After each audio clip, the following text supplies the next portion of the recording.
So guys welcome back to micro classes. हमारी B Ed first year की classes चल रही है। आज का हमारा सब्जेक्ट है पेडागोजी ऑफ सोशल साइंस। इस सब्जेक्ट की ये 32वीं क्लास है। इस क्लास में आज हम बात करने वाले हैं कि पाठ्यक्रम विकास के कौन कौन से आधार होते हैं। इंपॉर्टेंट क्वेश्चन है, देखो ये भी शॉर्ट में भी आ जाता है और लॉन्ग में भी आ जाता है। इतना ज्यादा इंपॉर्टेंट तो नहीं है लेकिन इंपॉर्टेंट है। कई बार पूछा गया है आपसे कि पाठ्यक्रम विकास के आधारों के बारे में बता दीजिए। जनरली शॉर्ट में पूछा जाता है। तो कुछ आधार होते हैं पाठ्यक्रम निर्माण के, उन आधारों की आज हम इस क्लास में बात करेंगे। आज इस वीडियो में हम देख लेते हैं कि पाठ्यक्रम विकास के आधार कौन कौन से होते हैं, बेसिस ऑफ करिकुलम डेवलपमेंट, या फिर पाठ्यक्रम निर्माण के आधार कौन कौन से होते हैं। तो आज हम 6 आधारों की बात करेंगे, एक एक करके एक्सप्लेन करते हैं इन्हें हम। ये लॉन्ग में और शॉर्ट में दोनों में आ जाता है, इंपॉर्टेंट क्वेश्चन है। और ये सबसे पहला आधार है हमारा दार्शनिक आधार, फिलोसॉफिकल बेसिस। देखो हम पाठ्यक्रम का निर्माण करते हैं तो हमारा दर्शन कैसा है उस चीज का प्रभाव पड़ता है। आपने दर्शन शास्त्र में पढ़ा होगा कि बहुत सारे वाद होते हैं, अलग अलग वाद अलग अलग पाठ्यक्रम को रखने की मांग करते हैं। अगर हम अपने पाठ्यक्रम का निर्माण कर रहे हैं और हम आदर्शवाद को मानते हैं तो हमारा पाठ्यक्रम में भगवान वाली चीज़ें ज़्यादा होंगी। लेकिन अगर हम अपने पाठ्यक्रम का निर्माण कर रहे हैं और हम एक यथार्थवादी हैं, भौतिक वस्तुओं को ज़्यादा मानते हैं, हम भगवान में विश्वास नहीं करते, तो हमारा पाठ्यक्रम भौतिकतावादी होगा। तो वही बात है, हमारा दर्शन कैसा है उसका प्रभाव भी हमारे पाठ्यक्रम निर्माण पर पड़ता है। हाँ, ये इंपॉर्टेंट है, ये ज़्यादा पूछा जाता है। सबसे ज़्यादा इंपॉर्टेंट यही है कि विभिन्न दर्शनों के आधार पर पाठ्यक्रम को वर्णित कीजिए, या फिर पाठ्यक्रम का दार्शनिक आधार क्या होता है। हमारे जीवन तथा शिक्षा के उद्देश्य मूलतः हमारे जीवन दर्शन पर आधारित होते हैं। शिक्षा का आधार दर्शन ही होता है। तो हमारा जो शिक्षा होती है उसका आधार दर्शन ही होता है। दर्शन के द्वारा ही हम अपनी शिक्षा को आगे बढ़ाते हैं। तथा शिक्षा के उद्देश्य पाठ्यक्रम, शिक्षण विधियां, अनुशासन आदि दार्शनिक विचारधारा के अनुरूप ही निर्धारित किए जाते हैं। इस प्रकार शिक्षा की पाठ्यचर्या भी दर्शन से प्रभावित होती है।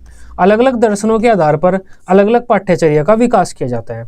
उदाहरण के लिए आध्यात्मवादी, अगर कोई भगवान को मानता है, कुछ लोग जो भगवान को मानते हैं, अगर वे पाठ्यक्रम का निर्माण कर रहे हैं तो वे क्या करेंगे। आध्यात्मवादी मानव जाति के आध्यात्मिक अनुभवों को अपेक्षाकृत अधिक महत्व देते हैं। तो जो आध्यात्मवादी व्यक्ति होंगे वे मानव जाति के आध्यात्मिक अनुभव, भगवान वाले अनुभव को ज़्यादा महत्व देते हैं। वे इस भौतिक जगत को मिथ्या मात्र मानते हैं तथा आध्यात्मिक जगत को सत्य मानते हैं। इसलिए वे पाठ्यचर्या में भाषा, साहित्य, धर्मशास्त्र और नीति शास्त्र को विशेष स्थान देते हैं। अन्य विषय और क्रियाएं जो इस भौतिक जगत से संबंधित होती है उन्हें वे गौण स्थान देते हैं। इसके विपरीत भौतिकतावादी भौतिक जगत को ही सत्य मानते हैं। भौतिकतावादी मतलब जो हमारे यथार्थवादी हैं, और आध्यात्मिक जगत को कल्पना मात्र मानते हैं। इसलिए वे भौतिक सुखों की प्राप्ति हेतु पाठ्यचर्या में भौतिक विज्ञानों को प्रमुख और भाषा, साहित्य, कला आदि को गौण स्थान देते हैं। धर्मशास्त्र और नीति शास्त्र को तो वे स्थान ही नहीं देते। प्रकृतिवादी की अगर हम बात करें तो प्रकृतिवादी बालक के स्वाभाविक विकास को मुख्य उद्देश्य मानते हैं। इस उद्देश्य की पूर्ति के लिए वे पाठ्यक्रम में खेलकूद, व्यायाम, पर्यटन, निरीक्षण, भूगोल, विज्ञान आदि विषयों को स्थान देते हैं। अगर हम प्रयोजनवाद की बात करें तो वे सत्य को परिवर्तनशील मानते हैं, किसी भी एक चीज को फिक्स सत्य नहीं मानते हैं। प्रयोजनवादी न तो शिक्षा के निश्चित उद्देश्य मानते हैं और न ही निश्चित कोई पाठ्यक्रम फिक्स करते हैं। उनका मानना है जैसी परिस्थितियां हैं उसके अनुसार पाठ्यक्रम बदलता रहता है। उनका स्पष्टीकरण है कि मनुष्य की स्थितियां सदैव बदलती रहती है, इसलिए शिक्षा के द्वारा मनुष्य को इस योग्य बनाना चाहिए कि वह बदलती हुई परिस्थितियों को समझ सके और उसमें अपना समायोजन कर सके। इसलिए वे पाठ्यचर्या में सामाजिक विषयों एवं क्रियाओं को उनकी तत्कालीन उपयोगिता की दृष्टि से स्थान देते हैं। हमें पाठ्यचर्या में ऐसे विषयों को स्थान देना चाहिए जिसकी तत्कालीन उपयोगिता है, जिसकी वर्तमान समय में उपयोगिता है। तो ये कहते हैं हमारे प्रयोजनवादी।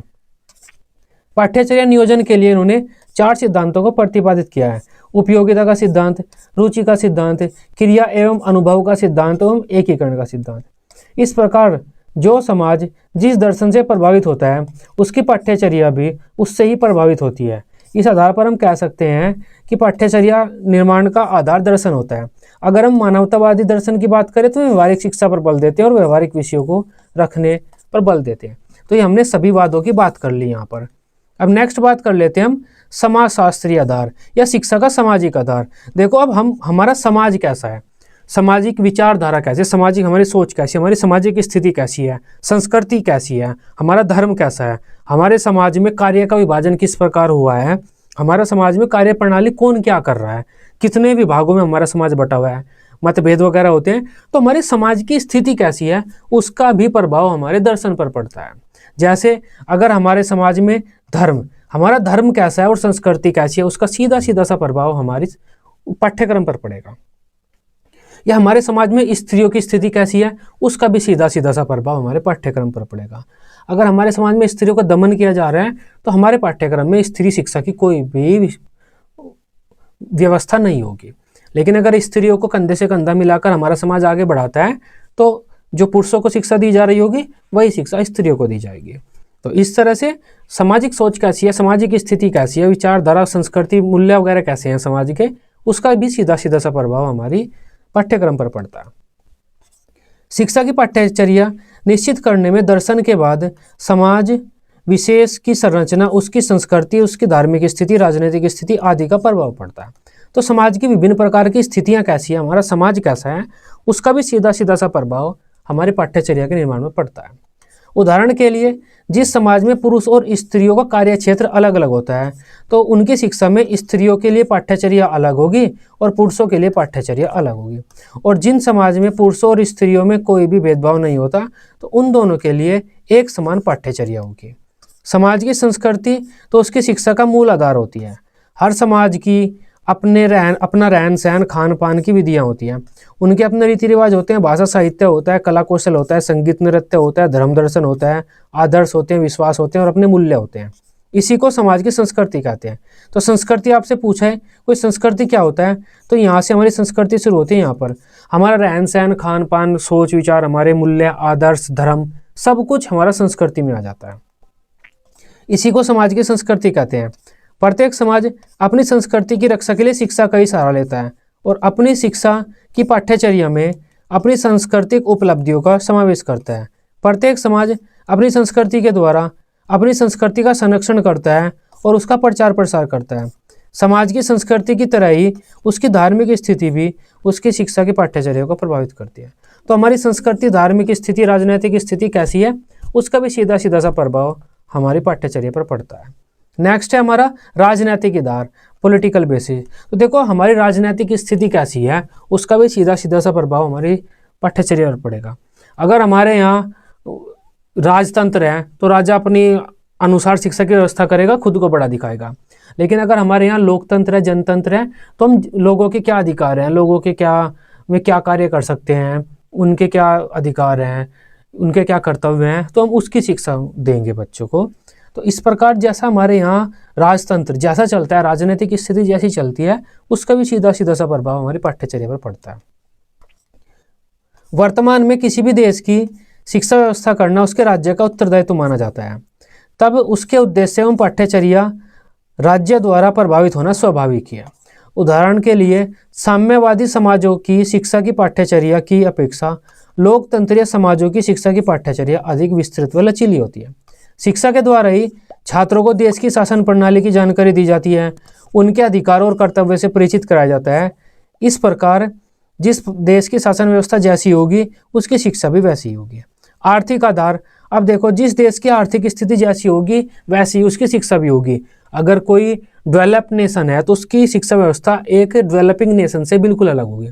जो हमारे अमेरिका, जापान वगैरह हैं उनकी शिक्षा की व्यवस्था आप देखेंगे और जो हमारे अफ्रीका के देश हैं उनकी शिक्षा की व्यवस्था आप देखेंगे तो काफ़ी अंतर है। क्यों है? क्योंकि इनकी आर्थिक स्थितियाँ अलग हैं। समाज की अर्थव्यवस्था और आर्थिक स्थिति भी शिक्षा की पाठ्यचर्या को प्रभावित करती है। देश विदेश की शिक्षा की पाठ्यचर्या पर विचार करने से स्पष्ट होता है कि आर्थिक दृष्टि से संपन्न देशों की पाठ्यचर्या विस्तृत होती है, उसमें तकनीकी और प्रशासनिक शिक्षा की विशेष व्यवस्था होती है, जबकि आर्थिक दृष्टि से पिछड़े देशों की शिक्षा में ऐसी कोई व्यवस्था नहीं होती। धन के अभाव में वे तो सामान्य शिक्षा की व्यवस्था भी अनिवार्य रूप से नहीं कर पाते हैं। इस प्रकार आर्थिक स्थिति भी हमारे पाठ्यक्रम को प्रभावित करती है।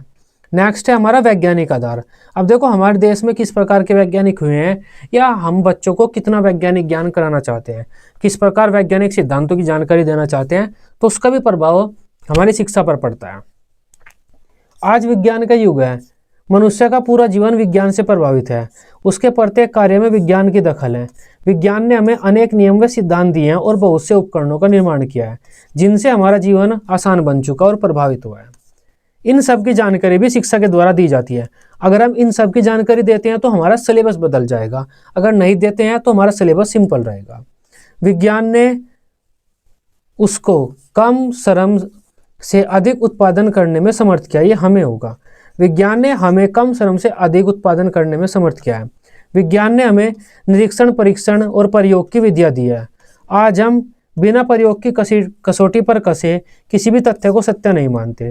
हमारी शिक्षा की पाठ्यचर्या भी आज इससे प्रभावित है। हम उसमें अनेक ऐसे तथ्यों को स्थान नहीं देते जिन्हें हम बिना अपने अनुभव के स्वीकार करना पड़े।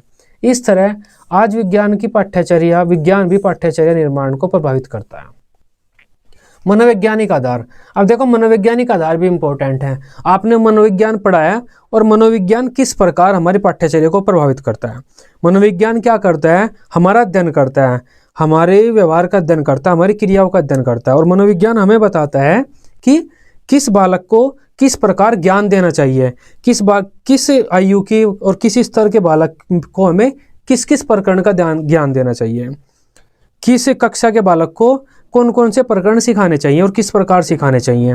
तो इस तरह से मनोविज्ञान सीधा सीधा सा हमारी पाठ्यचर्या को प्रभावित करता है।